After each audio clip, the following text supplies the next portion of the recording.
குரு வீட்டில் நல்ல சுபிட்சத்தை ஏற்படுத்தும். லக்னாதிபதி லாபஸ்தானத்தில் போய் இருக்கார். அப்போ இந்த லக்கணம் தமிழ் ஆண்டு லாபத்தை நோக்கியே பயணிக்குது. அதாவது லாபஸ்தானத்தில் இருக்குது. அப்போ சுபிட்சம் ஏற்படுங்கிறதுல சந்தேகம் இல்லை. அதே மாதிரி அயல்நாடு போகக்கூடிய வாய்ப்பு அதிகமாக உண்டு. யாரெல்லாம் வெளிநாட்டுக்கு போக முடியல அப்படிங்கிற ஏக்கம் இருந்ததோ, அதற்கான முயற்சிகள்லாம் எடுத்துக்கிட்டே இருந்தாங்களோ, அவர்களெல்லாம் இந்த ஆண்டு வெளிநாடு போய் வரக்கூடிய வாய்ப்புகளும் இதில் அதிகம். ஆக நீங்கள் வெளிநாடு போகணும்னு நினைக்கக்கூடியவங்களுக்கு இந்த ஆண்டு ஒரு நல்ல வாய்ப்பை ஏற்படுத்தி கொடுக்கும்.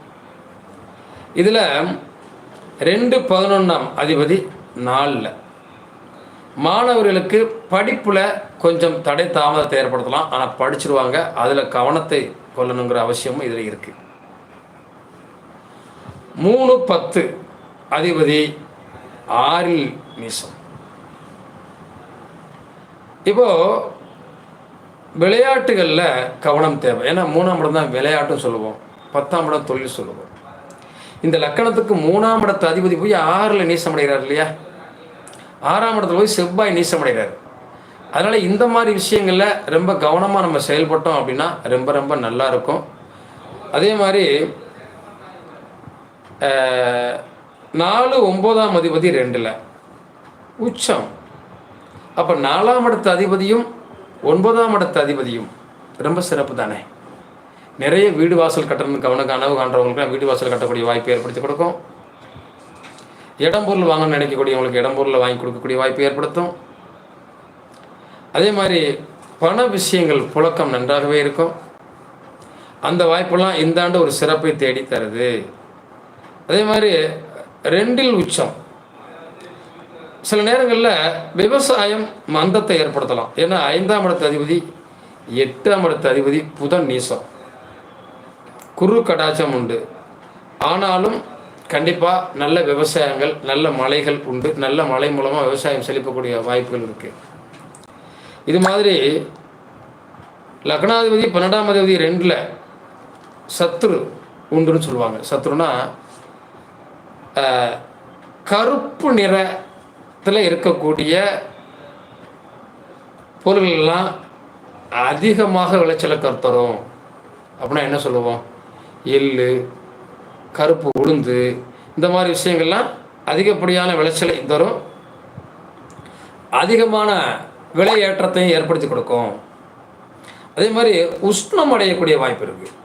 உஷ்ணம்னா வெப்பம் அதிகமாக இருக்கும். ஏன்னா இந்த ஆண்டு இருக்கக்கூடிய சூழ்நிலையில் வெப்பம் அதிகமாக இருக்கக்கூடிய வாய்ப்பு இருக்கும். காலபுருஷனுக்கு நம்பர் 1 சொல்லக்கூடியதில் சூரியன் உச்சமாக தானே இருப்பார். அது ஒரு விஷயம் இருக்குது. இதில் ராசிப்படி நம்ம பார்த்தோம்னா 1 8ஆம் அதிபதி உச்சம் குரு கடாச்சம் உண்டு. 2 7ஆம் அதிபதி நீசம். பெண்கள் ஆதிக்கம் அதிகமாக இருக்கும் அப்படின்னு சொல்லக்கூடிய வாய்ப்புகள் உண்டு. எல்லா குடும்பங்களையும் பெண்களுடைய ஆதிக்கம் அதிகமாக இருக்கும். நிறைய பெண்கள் வேலை வாய்ப்பில் முன்னோடியாக இருப்பாங்க. இப்போ படிப்புலையும் சரி வேலை வாய்ப்புலையும் சரி அவங்க அதிகமாக பயன்படுவாங்க, எடுத்துக்குவாங்க.